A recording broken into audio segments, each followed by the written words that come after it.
Welcome to the Tuesday edition of the Arrowhead Addict podcast with Sterling Holmes and Matt Connor. I am Sterling Holmes.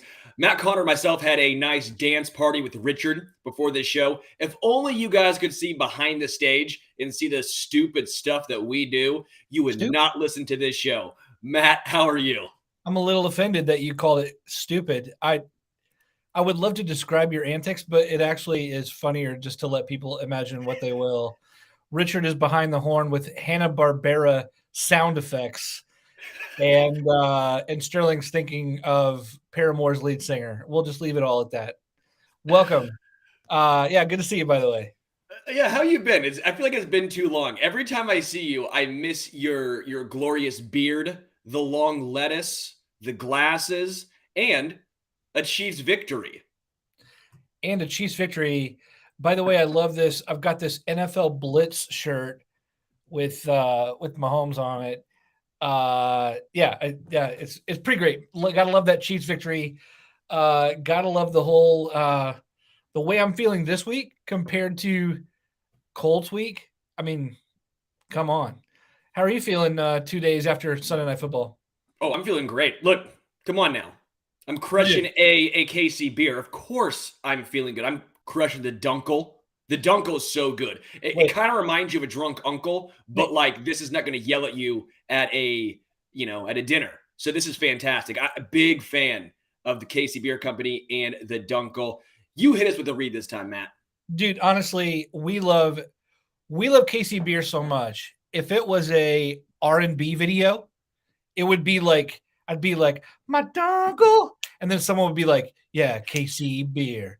And then there'd be that bass guy who comes in like Boyz II Men, except he wouldn't say something like, hey, baby, I'm sorry I hurt you. He would say, hey, baby, the German purity laws of 1517 16, come on. Have been guiding us for forever.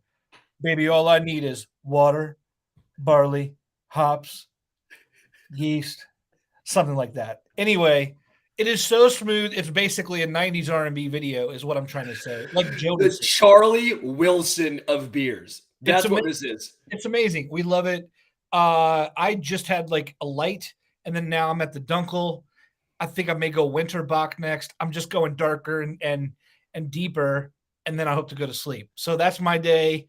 We love it. You should love it. Look, folks, if you can, if you see that red carton in the grocery store, grab it. If you like what you drink, which you will, give them a shout on Twitter. Loop us in and let us know how much you love it. It's good for all. You'll love it. We'll love it. They love it. And it's part of one big happy family here at the Arrowhead Addict podcast. What about those Chiefs, Sterling? First off, you know what else I love? Evan Gabrielson. Dude, thank you so much for the donation. That was so incredibly kind of you. He says, love the show. The whole crew and being a member is absolutely amazing. My goodness. Thank you, Evan. That's very, very generous. We love having you guys too. Come on. We couldn't do this without you guys. You guys are what make this fun. But let's get into the Chiefs' dismantling of the Tampa Bay Buccaneers. I said going into it, both teams offensively were going to find their footing. This was a get-right game for both teams offensively. What did you take away on the offensive side of the ball for Kansas City? Man, I love that. Like, even if you don't like the way the edges of the line are playing, like, even if you're like, I've got major issues with Orlando Brown, or I'd love to see an upgrade on Wiley. Like, if you're living in that world, looking at what's wrong versus what's right, even with that, Kansas City imposed their will in the ground game. Like Tooney's a machine, Humphrey's a machine, Trey Smith, who's actually been injured in a couple ways this season with like lingering injuries, like imposed his will.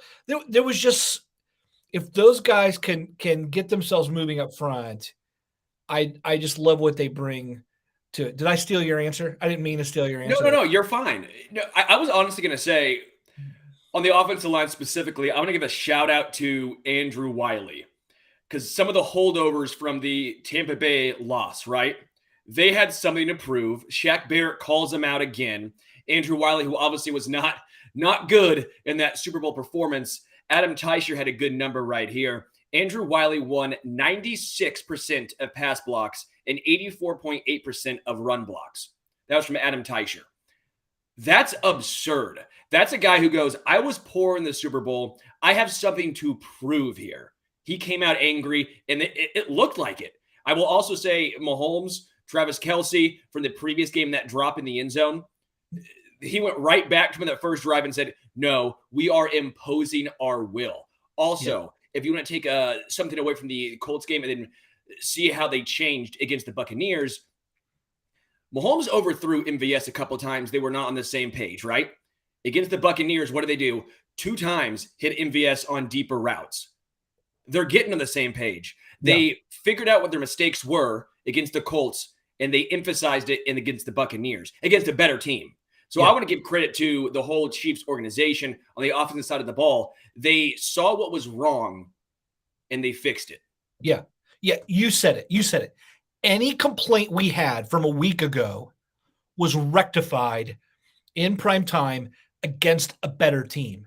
So if you were complaining like, man, this offense is not clicking, they're not on the same page, they're even getting into it on the sidelines before halftime, then on Sunday you saw like the most well-oiled machine executing. Like, would they have had a touchdown on every single drive if Clyde hadn't dropped that fourth down?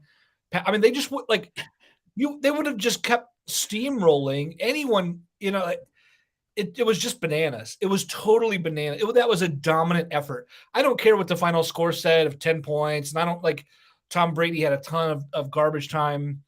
Like the Chiefs were just playing a real soft defense there in order to prevent the big plays and keep things at arm's length.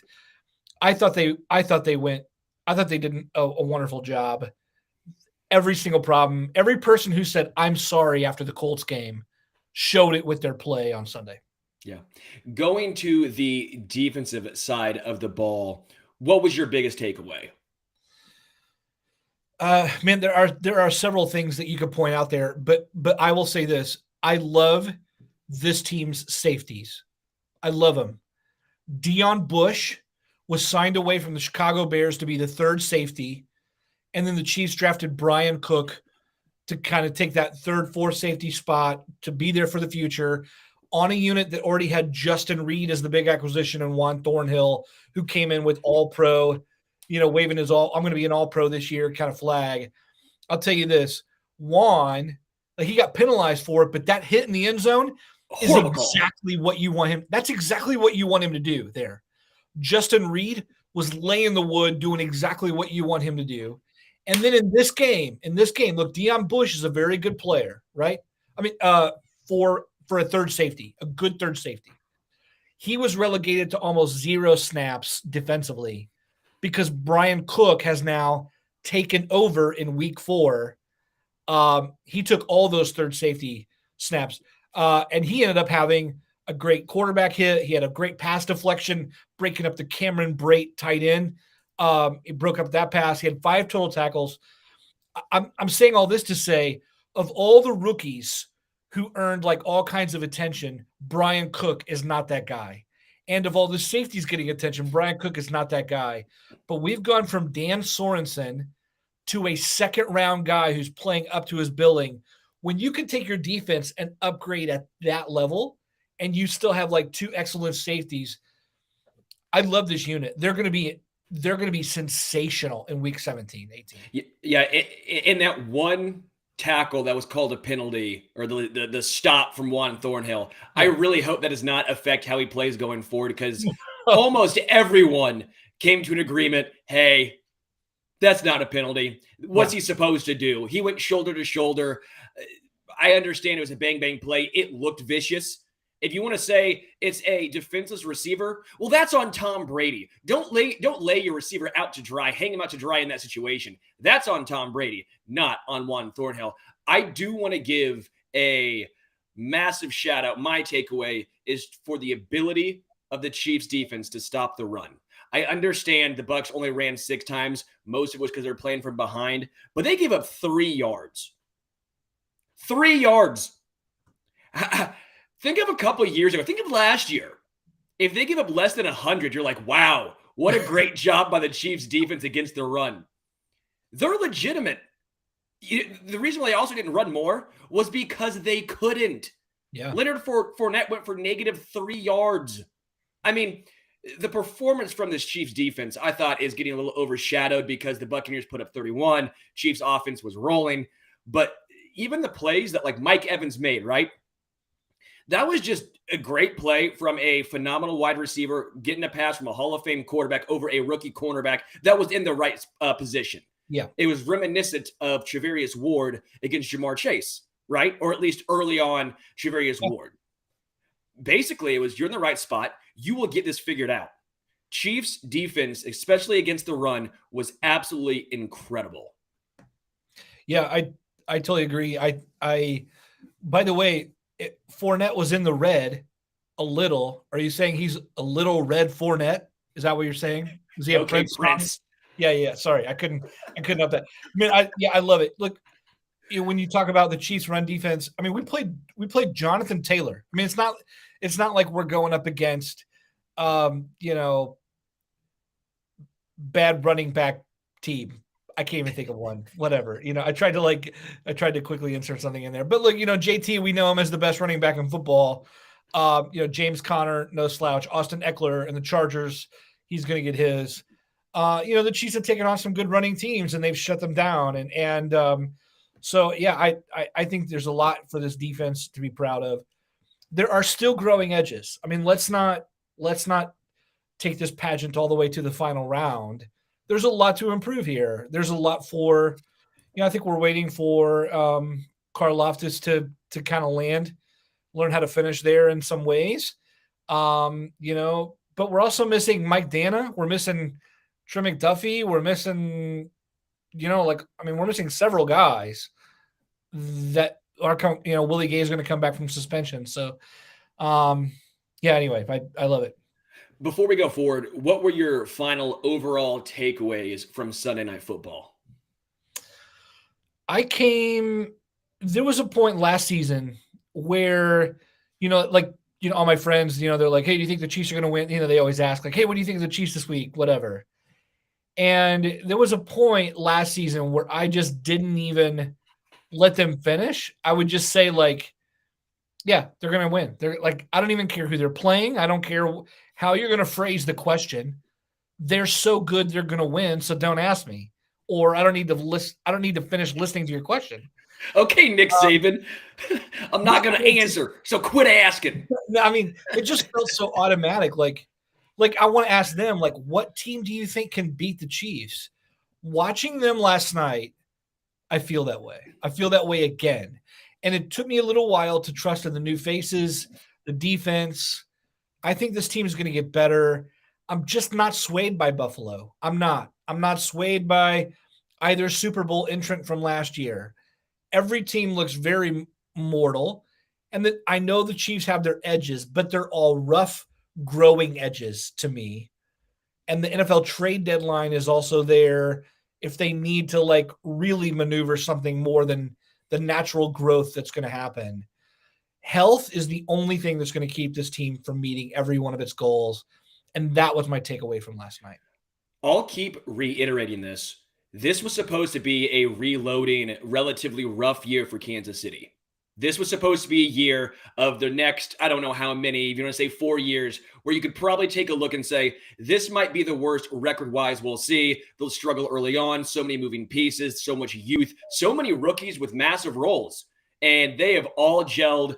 Again, a seventh-round rookie is getting starting snaps at cornerback and making an impact. Yeah. That does not happen. Nick Bolton taking over the play calling from a veteran in Anthony Hitchens. Tyrann Mathieu, your supposed leader, right? He's gone. Tyreek Hill, the best wide receiver in the team's history, is no longer here. What do? They reload.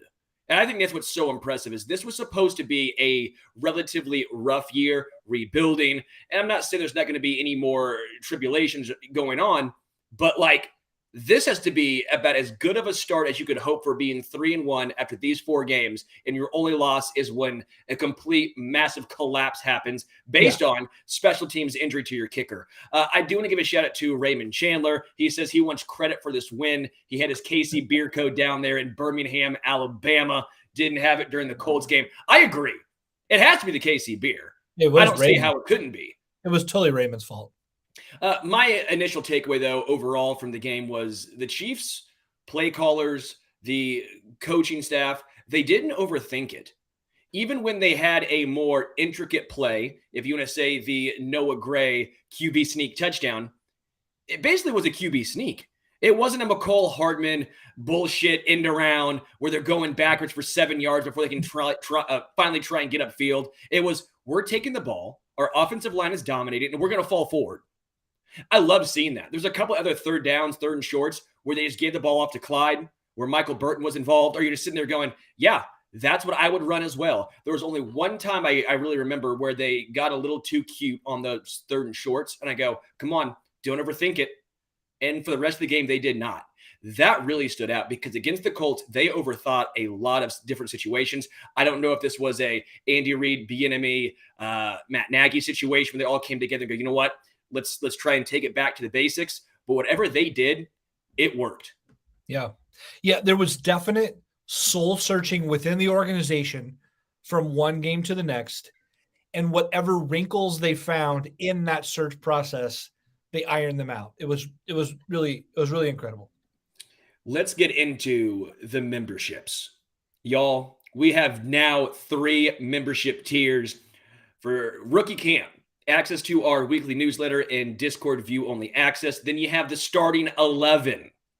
Access to the newsletter, Discord access to the posting permissions, some bonus members only content, invitations to members only events like happy hour trivia, fantasy football leagues where I'm getting my ass absolutely kicked. And then we also have the Ring of Honor, all of that, plus Discord, the VIP lounge, which gets absolutely wild. There are some things in there that I'm just sitting here going, yeah, this is interesting. We get some wild talks in there. Early access to Film Fridays, your name in the Ring of Honor show credits, an Arrowhead Addict t-shirt after 6 months, priority for question and answers, bonus weekly content. So thank you. Appreciate all you guys supporting us. But we now have 3 membership tier options.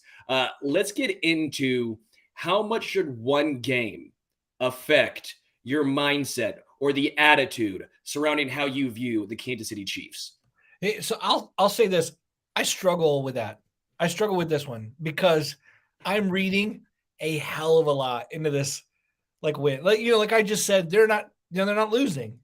I don't think that the Chiefs are going to win out from here. I don't think it's like a one-loss season. I think in the NFL, any team can lose. You can lay an egg. You can do whatever, right? But I also think that one game being out or something is just not going to bother me. Like I was with the Colts or whatever. And so, yeah, I think they'll be all right. At the same time, I'm reading a lot into this game. You're not reading a lot into this game, are you? No, I'm reading nothing into it. Sorry. I just saw the Ring of Honor chat. I keep seeing in the chats. Hey, he doesn't even know what's going on since the show started, obviously. I just checked, and wow. All I can say is, wow, Patrick Allen, you need to check that out. All right. I'm not reading too much into it for this one reason. I told folks not to read too much into the Colts game. I don't want to be going against myself in just 1 week. I think that the game you can take some aspects from, but is the offensive line going to be that good all season long? I think we saw what the best they're going to look like on the ground and with the offensive line. That seems like the top end, right?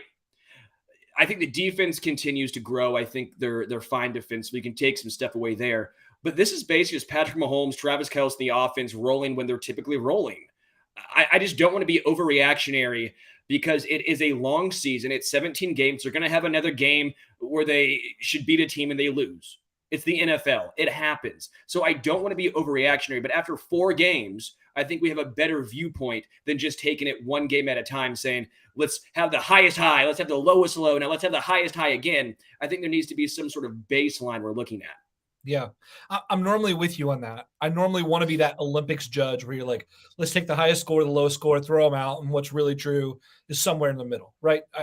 I normally want to have that kind of nuanced perspective, but I just think, to me, when you add Trent McDuffie back to this defense, you're adding a lockdown corner, with such ceiling that I don't know how that doesn't elevate this team even more. And they're already just rolling over almost everyone. unless they're their own undoing. And so when a team is its own worst enemy and they're going to add back their most athletic linebacker, or they're going to add McDuffie, or they're going to get more reinforcements along the offensive line, like when Niang comes back. I just, Mike Dana, Jeremy Cochran just said, still got Dana to come back too. I know we'll talk about some of those in a little bit here, but I just think those kind of improvements are going to make an already great team that much better. Yeah, I mean, there's definitely, and again, always barring injury is always the concern here. Yeah, yeah. I just don't know how often Chris Jones is going to win 50% of his pass rush snaps. He won every other pass rush. I mean, that's absurd. That is literally top end of top end. I mean, normally the Bucs are horrible inside. Sure, and you're normally sitting around 25%. That's an elite number. That's where Chris Jones typically sits around. I just don't want to be overreactionary, since I was not after the Colts game. After the Colts game, I said, there's nothing you can learn from this. You just burn the tape and move on. This one you can learn some things from. You're not burning the tape. You're keeping it. Yeah. But I still think you got to move on. You got to face the Raiders. It's a different matchup. It's a different team. The Chiefs were very motivated, especially the holdovers from the Super Bowl losing team after Shaq Barrett's comments. That was some motivation right there. I know you don't think of that when you're in the huddle, right? There's no way Mahomes is going, all right, see Shaq Barrett, Wiley kick his ass right now. No, they're drawing up a play. They're doing what they have to do to win. But they got to focus on the Raiders now. They got to move forward. And I just don't want to be overreactionary saying this is what the Chiefs are going to look like as the entire season unfolds. This is where the ceiling is, or at least where the current ceiling is without McDuffie, Willie Gay. But that's a very high ceiling. That's a ceiling that other teams have to play their A+ game just to hold and hang in there. Yeah, it's going to be very interesting, I think, to look forward and see like what's going to happen. Raymond Chandler says, before this game, I have my doubts about the offense. Thought Arizona was a fluke against a bad team.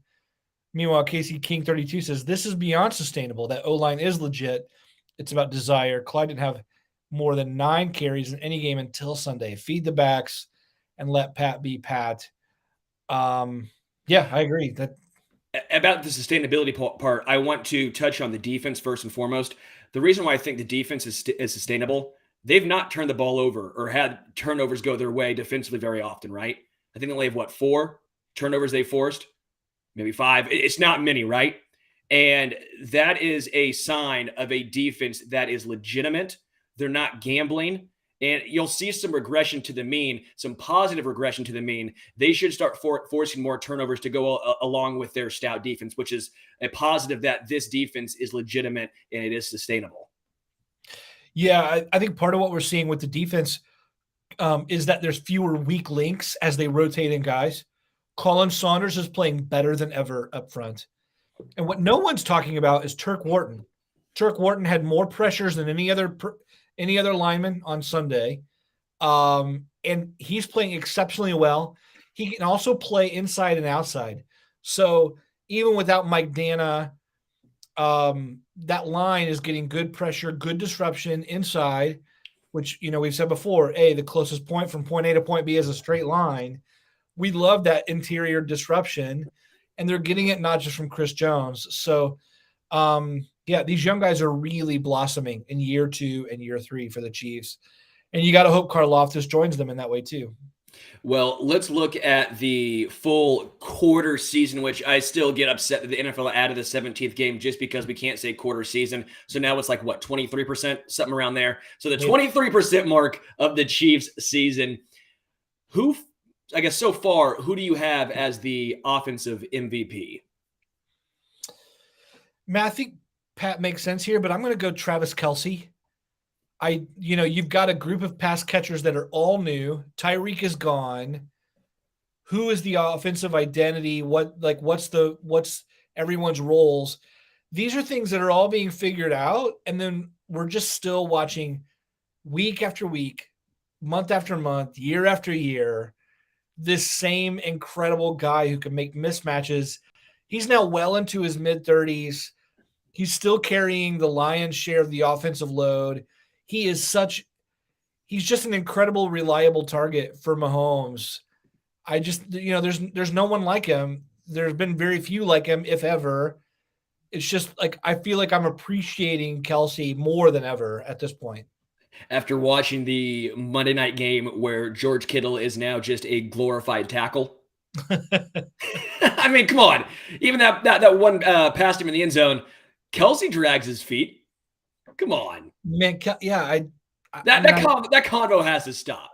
That convo has to be done by now. Congratulations on being a great blocker, George Kittle, taking nothing away from you. But if you're going to be a great blocker, you might as well play tackle.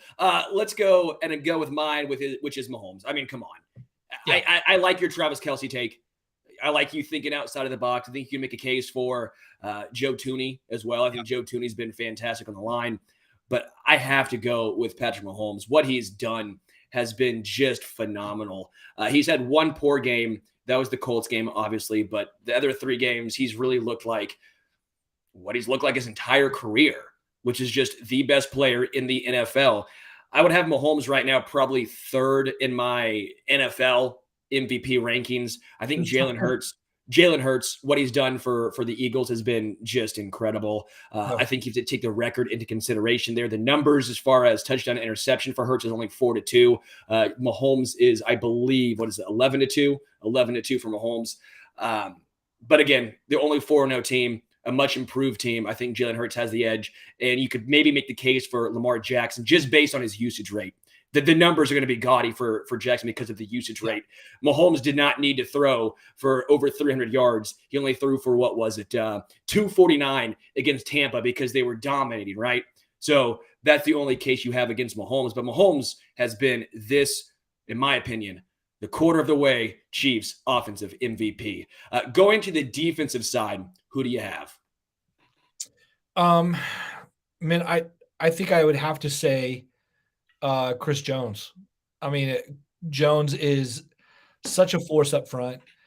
Frank Clark, he's holding on to starters reps. He actually played 88% of defensive snaps on Sunday, which is by far his highest of the season. Karlaftis looks like he's going to be a steady presence. And, we're rooting for him every week to be to get his first sack and celebrate that. I like him. I like Carlos Dunlap. There's talent, but Jones is so far ahead of everyone on that line. And if it all starts up front, I got to go Chris Jones. What about you? I want to go Nick Bolton. The Mizzou fan and alum in me wants to go Nick Bolton. Nick Bolton's been outstanding. Nick Bolton has been outstanding. He's my number 2, but number 1, L'Jarius Sneed. L'Jarius Sneed has been absolutely everywhere. He is now almost the veteran presence in the secondary, right? Like, he's young, but with Tyrann Mathieu gone, he's the new disruptor. He's the guy who makes all of the plays. He's the Swiss Army knife, if you will. He has 3 sacks, 2 forced fumbles. He has 28 tackles. I don't know how many pass defense he has. I don't have that number right in front of me. But, I mean, he's literally been all over the place, playing nearly 100% of all. It's the only reason why he didn't play 100% of snaps in week 1. They're blowing the Cardinals out. I mean, L'Jarius Sneed has played everywhere. He's been everywhere. He's done everything the Chiefs have asked of him. I mean, L'Jarius Sneed has been so impressive. His rookie year, he was the guy. We saw glimpses. Last year, his sophomore year, we were kind of sitting here going, all right, was that just he was good last year, right? But it wasn't the same, in my opinion, as his rookie season, right? It was like a little sophomore slump. So I was a little questionable going into this year what he was going to look like. And my goodness, I mean, he's been just unreal. Everything the Chiefs could have asked for. Yeah. Hey, you're not alone here. Casey King 32 says Sneed is the guy. 100. Raymond Chandler, Sneed is the disruptor. We got a vote for Nick Bolton out of John F. Who says the first quarter defensive MVP is there. But he also says, oh, Sterling, yeah, LJS has been an assassin on defense. So you're totally right there. All right, let's go into rookie of the year for the Chiefs. Who do you got? Boy, so far, I mean, I guess you'd have to go Karlaftis, right? I mean, well, I guess you could make a case for Jalen Watson there. I mean, the guy sealed the deal with the pick 6. But, yeah, I'll go Karlaftis. if not for Karlaftis, we're looking so ridiculously thin up front. I mean, imagine the front line with no Karlaftis at this point. You're with Dana's injury, we would be playing like Malik Herring, crossing our fingers 70% of the snaps a game, hoping for something to appear there. So I'm going to go Karlaftis just for his steady presence. He's a smart guy with good stamina. Although I totally see why Jalen Watson would be the pick. Is he your pick? Yeah, Watson's my pick, but I like your case for Karlaftis, but I'm almost making the same case for Watson because with McDuffie out, then you're crossing your fingers hoping for Joshua Williams, who again is another rookie who was actually drafted higher than Jalen Watson. I'm just very enthused by what Watson has done. Even with him getting, I don't want to say cooked, but getting, I mean, Mike Evans got the best of him. But Mike Evans gets the best of most wide receiver or most cornerbacks. That's what happens, especially with a Hall of Fame quarterback and Tom Brady throwing him the ball. They found, I don't want to say weakness in Watson's game, but a size differential. He wasn't looking for the ball. It was some of the same issues that plagued Charvarius Ward early on. Watson really gives me a lot of hope going forward. I think when McDuffie comes back, Fenton will return to a more reserve role, which if Fenton is your fourth cornerback, holy bleep, that is a very good cornerback room. But I like your case for Karlaftis. The pressures are there. The fact that he's playing as many snaps as he is just shows why they drafted him where they drafted him instead of taking a developmental edge rusher.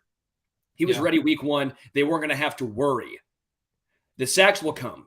I'm not worried about that. But so far through 4 games, I think I have to go with the slight nod to Jalen Watson. Yeah. Yeah, I'm totally with you. I totally get that. I mean, he sealed that game. Look, that guy's a hero for even if he retired today. If the Chiefs released Jalen Watson today, he's still worth that 7th-round pick for sealing that victory that he did. They better not. Come on. By the way, how good is Brett Veach when it comes to drafting later round cornerbacks or at least identifying talent? And I don't know if this is a give Spag some credit. I don't know if this is a whoever's working in the secondary room, give those dudes credit. But my goodness, I mean, Charvarius Ward was undrafted, traded for Parker Anger. Then you have Rashad Fitton drafted in the 6th round. You have L'Jarius Sneed drafted in the 4th. Jalen Watson drafted in the 7th. Trent McDuffie, who looked like an absolute superstar, who was, again, a first-round draft pick. Joshua Williams, we've not seen, and he was a 4th-round guy. I mean, how much credit do we give to these guys? Come on, this is amazing. Yeah, man, to me, it's the whole draft class. Like we're talking about, Isaiah Pacheco is carving out really nice production for himself as a 7th rounder, and Jalen Watson, 7th rounder. Sky Moore is now coming into the picture on offense himself, 2nd rounder. I mentioned Brian Cook earlier, who has forced Bush out and now is going to be putting pressure on Reed, and Thornhill for more playing time there. We're getting ready to add a 1st-round cornerback. I mean, take this defense and then say, yeah, why don't you add like Jair Alexander out of Green Bay, put him in the secondary, because that's what the Chiefs are doing. They're taking like a 1st-round lockdown kind of guy and adding him when he comes back. Willie Gate, whatever. Veach has been doing this for a couple of years now. I love the job he's doing. And again, I'm going back to it. It's why I was so happy when they drafted George Karlaftis, a week 1 game ready 1 starter. That's the one weakness, the one position really you can point out and say this is where Brett Veach has struggled. It's been edge. He knew, in my opinion, I think he knew that maybe they can't develop edge as well as other positions. Maybe, I'm not saying they don't know what they're looking for, but maybe they're looking for other traits, different traits. And he goes, you know what? Instead of going with the developmental guy, which we've gone with the past few seasons, albeit not as high a draft pick, let's go with the more sure thing in George Karlaftis. I think Brett Veach deserves a lot of credit for recognizing maybe, I don't want to say weaknesses, but it may be a deficiency in going this route. Yeah. You know who else deserves credit? Mark Lund says, you deserve credit. Love the stash, bro. Looks dope. You like it? I don't know, man. I shaved today before stacking the box with Matt Verderam, right? I go, I need a shave, getting a little scruffy. I don't look good with facial hair like a beard. I just don't look good. Come on. I can't grow a Matt Connor beard. It's more like Dude, We'll call them tubes. And I think you know why. well, I do. I don't even have an enviable beard.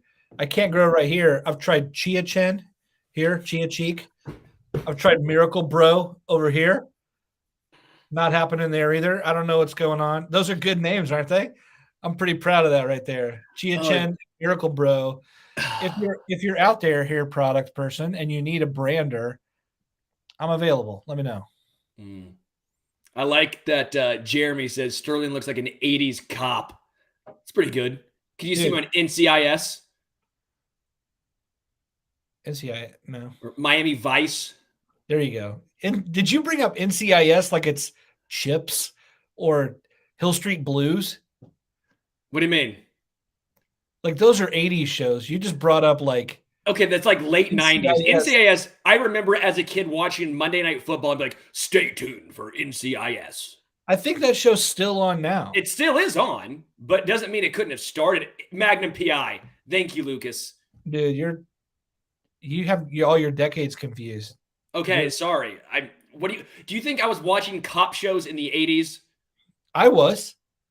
You weren't even around. Get out of here. I was not born, okay? The only 80s I do is music and sports. I know. No, I can't grow sideburns. If you're trying to get me to look like Lemmy Kielmeister from Motorhead, that's not happening. Trust me, I would love to grow the Lemmy Kielmeister. I can't do it. If you're referencing any TV shows, you just brought up, you might as well have said like The Price is Right or something. You're so mixed up. But then the moment someone says something about music, you're like, oh, by the way, here's something from 1967. Like, you know exactly what's going on there. I know nothing about television, okay? I don't watch TV very often besides sports and like Archer. It's Always Sunny and Family Guy in South Park. Okay, I like watching funny going. Arrested Development. I'm not a show guy. I'm not a movie guy. I like Big Lebowski. I like the classics. But no, I've not sat down and watched Young Sheldon. I apologize. I'm just saying pretty much Tony Bennett is the only person older than the artist that you reference on this show. And then you'd start to talk about like cop shows from the 80s. And you're like, like that show, The Simpsons, that cop show from the 80s. And we're like, what the hell are you talking about? So it's just funny how much you know about one thing and how little you know about another. Welcome to the Arrowhead Addict podcast, where we know some things about some things and nothing about others. Yeah. Well, okay. So let's bring it back to sports, and let me ask you and see if you know some things about some things. Several Chiefs set to return from injury.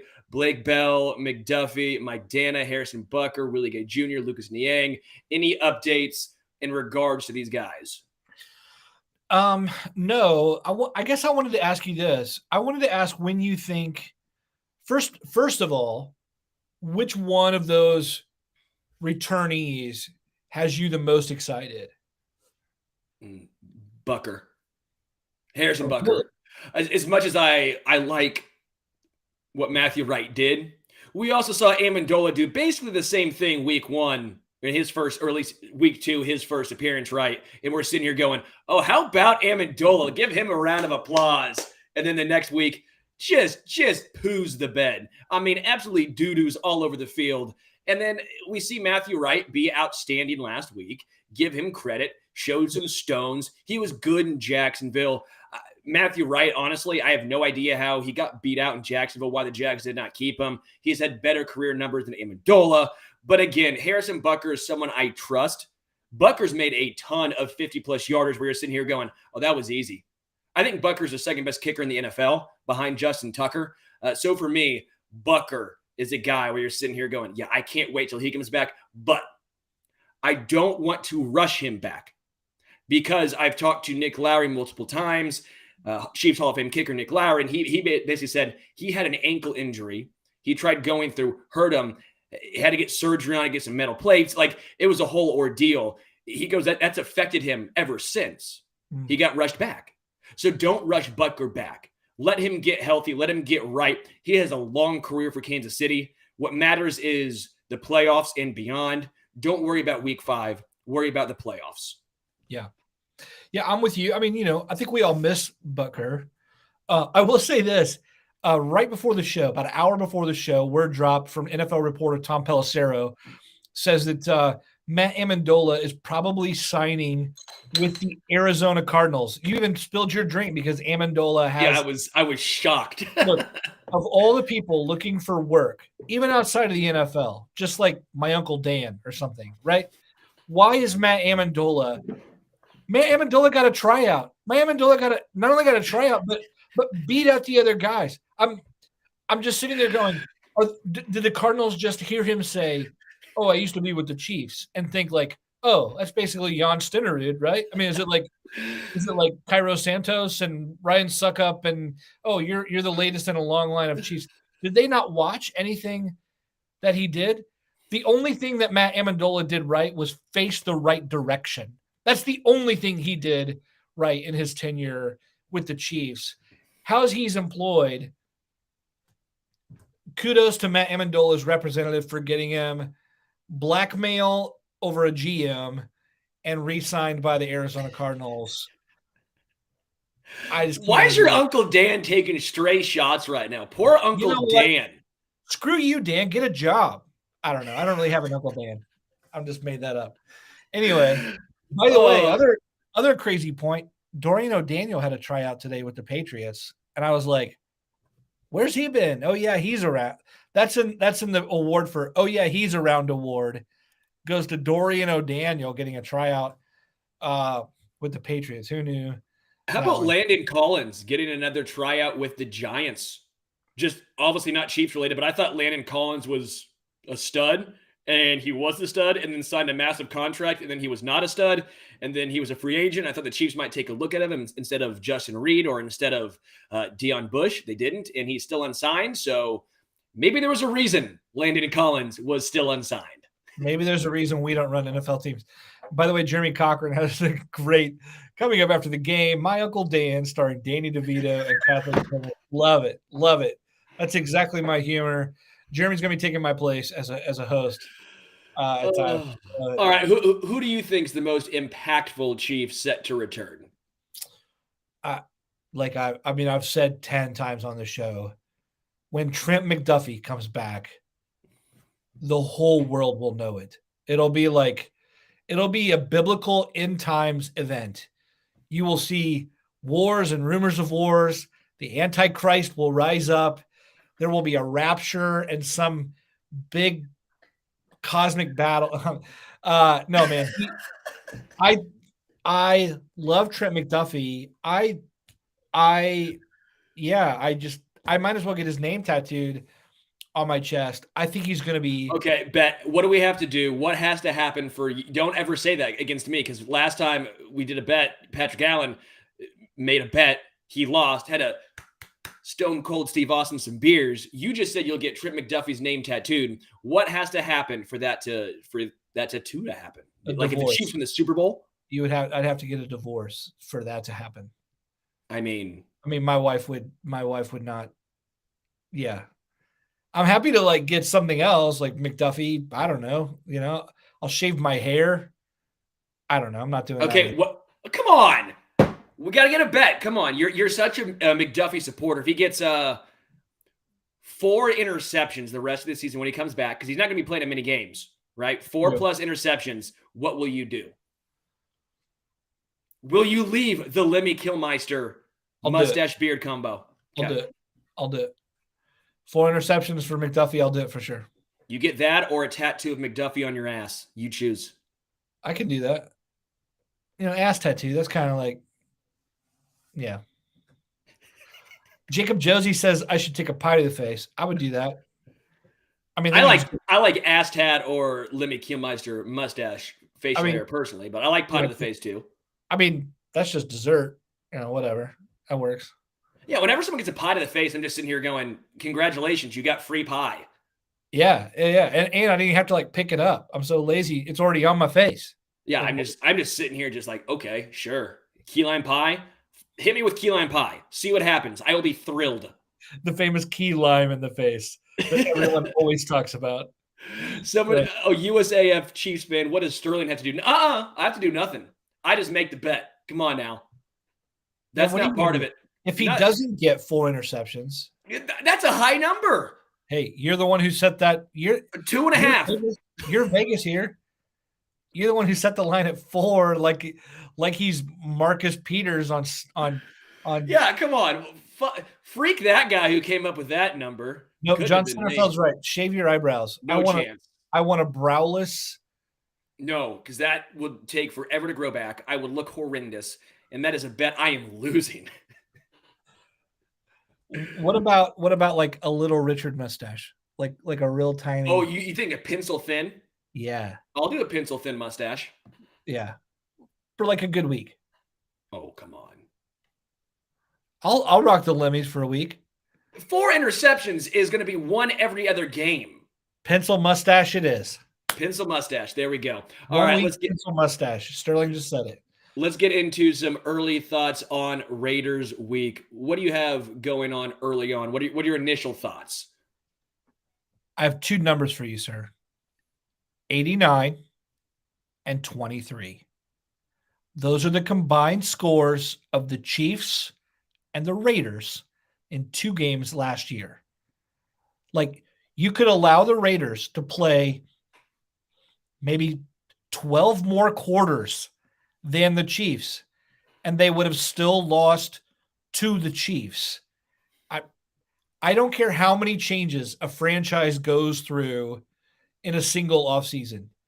You cannot bring a franchise back from 89 to 23 deficit like that. I just think it's over before they get there. The Raiders are a nothing burger.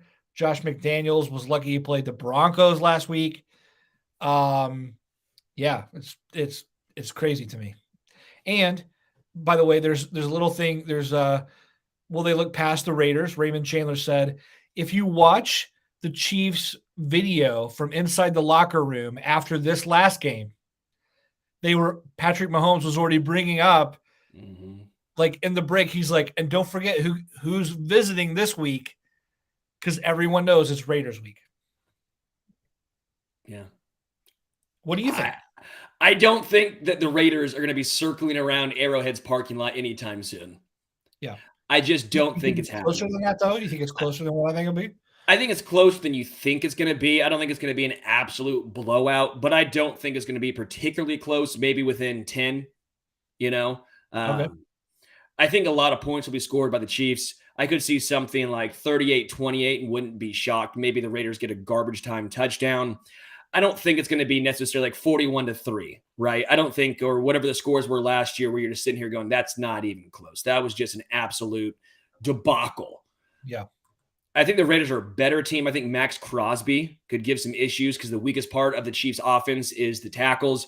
I think Crosby could really wreak some havoc. But outside of him, who else defensively are you scared by on the Raiders? No one. Denzel Perryman made the Pro Bowl last year for them, most leading tackler. He's out in the concussion protocol. Hunter Renfrow on the offensive side made the Pro Bowl last year. He had like 9 touchdowns, over 100 receptions. He's in concussion protocol. Like they're hurting right now, and they're not even very good in the first place. By the way, I got to go back here in a comment. Yeah, I saw it. Gwen Wyan says, Sterling, I hate to be this person, but you never came through with the eating Cincinnati chili after our loss in the game last year. Yeah, I forgot. And look, made a note right here. I will be eating Skyline chili when I go to the store next. I will buy it and I will do it on a show. Because Gwen, thank you for holding me accountable. Okay, that's what the A stands for. Holding me accountable. The A in Arrowhead Addict, it's AA. It's accountability. There's actually a third A. It's AAA, Arrowhead Addict Accountability, and that's the third A. Gwen, he doesn't mean it at all. You should hear him. After the show, he's going to probably say something derogatory about you and be really upset that you called him out. Gwen, I will not. Gwen, I will not. Are you related to Stefani? Dude, by the way, that's what Cincinnati chili is chili with stuff on it. with stuff on over it.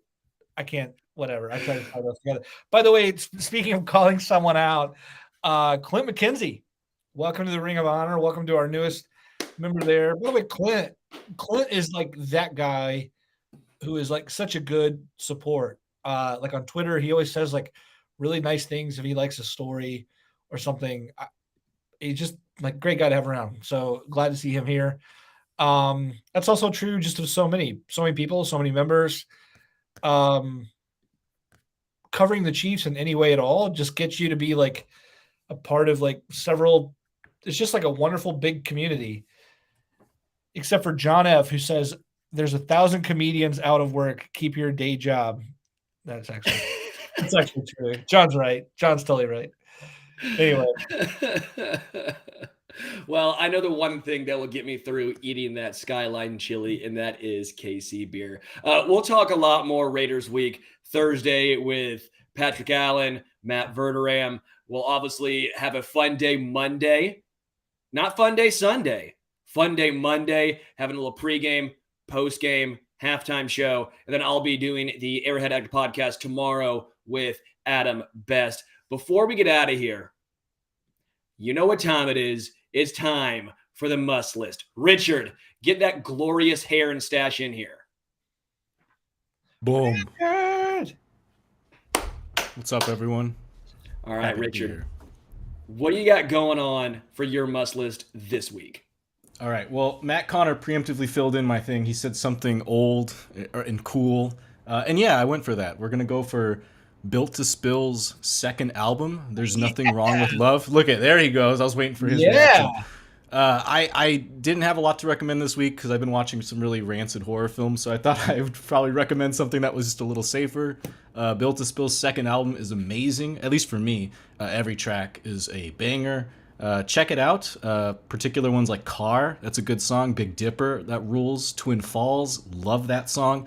And then especially for me, this is my own, there's a hidden track at the end that previews their next album as a joke, and it's full of all these awful songs because they're just trying to make fun of the record industry and how they're pretty much selling out on their third. So check out Built to Spill. There's Nothing Wrong with Love. Love it. I loved your fan page, by the way. You deserve a fan page. You do. Yeah, I'm not surprised. I am your fan, Richard. And by the way, I'm very mad at myself. I did not bring my China symbol up here to hit it when you have your entrance. Very disappointing, but we'll get that prep. I don't own a gong, but it's a China symbol, and it sounds similar. All right, it's not the Maddie, same.